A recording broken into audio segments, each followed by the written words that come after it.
Do you know why experienced drivers don't take the left lane on the highway? It's easy to have an accident if you don't get it right. First of all, the left lane is a passing lane with a minimum speed limit. If you drive slowly, rear-end collisions are likely. Second, the leftmost lane has a very low margin of error. If there is a sudden emergency, there is no time to react. In addition, the design of expressways is generally low on the left and high on the right. If it is a rainy day, the left lane is prone to water accumulation, which greatly increases the risk of vehicles spinning out of control. Finally, if you drive in the left lane for a long time at night, it will be very uncomfortable for the headlights of the oncoming vehicle to dazzle your eyes. The likelihood of an accident is greatly increased. So, whether you are a beginner or an experienced driver, it is not recommended to drive in the left lane. It is safer to drive in the middle lane. Follow me. I'm Brother Che. Give me a free like, by the way.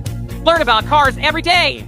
90% of people don't know where to find the switch for this function on their car's rear view mirror. It is very easy for water droplets to accumulate on the lens when driving on rainy days, which will affect the driver's vision. Many people can only wipe it off by hand because they don't know where the switch for the mirror heating is. Today, I will teach you. In fact, the rear view mirror heat switch and the rear window heat switch are integrated together. We just need to turn on the windshield heat switch and the mirror heat will work too. Follow me and learn car tricks every day.